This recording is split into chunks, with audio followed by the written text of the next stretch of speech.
What's going on, everyone? Welcome back to another video on the channel, and today we've got some more Rangers news to talk about, and it is good news or bad news depending on the way some people may look at it. But we're going to go through today a Rangers statement that was made from 6 players that were released from the club. Just quickly as well, I apologise that there's not been as many videos on the channel as what there used to be like, but lately just through lockdown I've been streaming like pretty much every single day over my Twitch channel, so if there's any of you that would be interested in watching that type of thing, I'll leave the link to that down in the description below. But let's carry on with the video. So the 6 players are Flanagan, Rossiter, Alnwick, Foderingham, Jason Hall and Andy Halliday. So throughout this I'm going to go and give my reaction to each one of them leaving the club and get some of the supporters' reactions as well.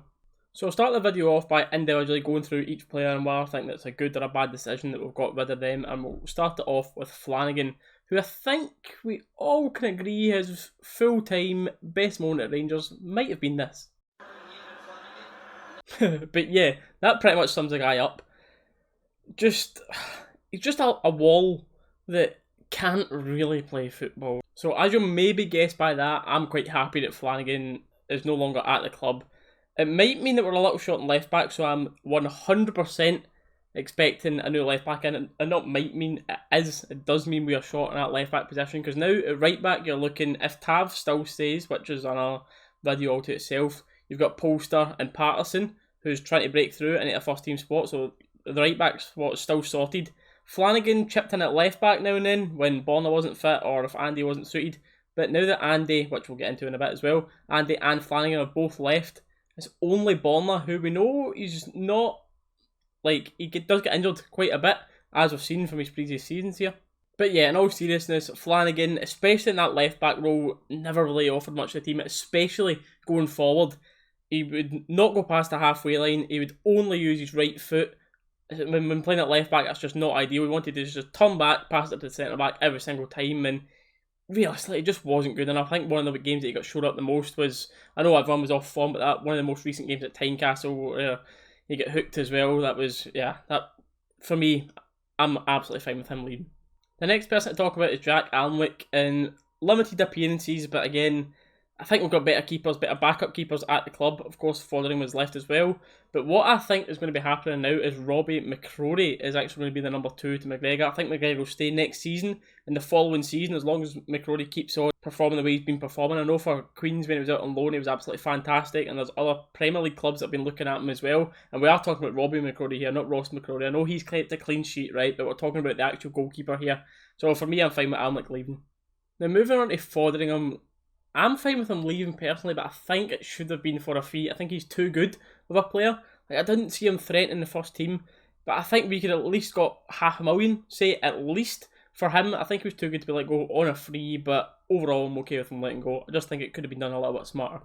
Jason Hall, again, also someone I'm fine with leaving. You can see the pattern here, can't you? But for all the boy tried, like he had an engine on him up and down that pitch, you could never fault his effort, but sometimes effort just isn't enough, and I think, I know, debating in the comments here about it, but Candace was another perfect example of that. Had all the work rate in the world, but sometimes his quality wasn't there, and you've got to put the same sort of thing to Jason Hall. I think Candace was actually better than Jason Hall, but just the comparison I'm going with here. I think Hall, all the heart, all the passion, thank you for your service, but goodbye. Now the mini Steven Gerrard, that is what he was once called. Literally people from Liverpool were tipping him to be the next Gerrard in their team. We got him for a steal at the time. I believe it was $250,000 we bought him for, and everyone was going, oh my god, this man is going to turn into a star for us. But unfortunately his body was his worst enemy, just constant injuries and could never get a run of form going, or what was the famous phrase, he was like 7 to 10 days away from starting, as Warburton used to say it all the time. But I feel sorry for Rossiter because I think he can become a player, but his career at Rangers was just ruined by injuries. But I think we can get better players in now, so I feel sorry for Rossiter, but I'm okay with him leaving. Now the last one on the list is Andy Halliday, and I know there's going to be a lot of mixed reaction about this because the only difference about him is he is one of us. He is a die-hard Rangers fan. He has literally lived what we dream about doing every single day, so that on its own, amazing. Halliday, I'm sure over the next couple of days he'll be absolutely devastated, but then I think once he gets over the initial, right, this has actually been done now, I think he'll look back and just be absolutely buzzing that he even got the chance to play one game, put on that jersey on that pitch. Like I said, he literally lived what we all dream of doing. But regarding the actual decision to let him leave and just let his contract run out, I've got mixed feelings on, right? Because Gerrard said he was like an unofficial captain to the squad. Like the way he spoke to the younger players, the way they jeered the lads on, he had the proper mental ability to be in Rangers, to be in that training ground. He always had the right attitude, was always at his top of his game in training. What the sort of guys that you want around a squad. And for him to be let go, 100% get it on the football ability wise, right? Because he was never going to get in that first team. As long as Borna and co are available, he wasn't going to get picked, right? But for having him as a squad player, just because of Gerrard's comments about him being the unofficial captain of the club, I might have kept him about. But again, I might be talking with my heart rather than my head here, because football ability wise, it's an understandable decision. A player that I've not seen an official announcement about is Ojo, right? Because yes, we had him on loan, but I've not seen a tweet from Rangers saying he will not be staying again. So I'm presuming it was reported a couple of days ago that Rangers won't be looking into renewing that loan, and hopefully that is true, but I've just not seen any official announcement on that yet, which is quite worrying because I think at least 99% of you will be hoping that his loan isn't renewed. I did then ask for some fan opinions over on my Twitter, which we will be reading out now to see what other people thought and not just my opinions on it. The first comment I've got on it here is from Maxine saying she's gutted about Halliday leaving but not fussed about the others. Emma Brown has said, sad about Wes and Andy, they deserve to be getting more game time, so best of luck for the rest of their careers. We've got Ben here saying correct decision with all 6. Jamesy here saying, I think it's a little harsh on Halliday, but we need better cover, although he's very versatile, but we need to move on from him. We've got Craig M0808 saying, I feel a bit for Wes, if Griggsy hadn't have been first choice, he probably would have still been the first pick goalkeeper. Happy the rest of the way, and the best part of 40k a week will be freed up now, I imagine. Martin_Williams chipped in saying, definitely the right decision, always hoped that Rossiter would have turned a corner and made it, always showed the potential but not quite enough. Obviously Halliday is one of our own, so it will hit him the hardest. We've got Perth True Blue chipping in saying he's not happy about Foderingham leaving, but he thought it was inevitable as he's too good to be a second choice keeper.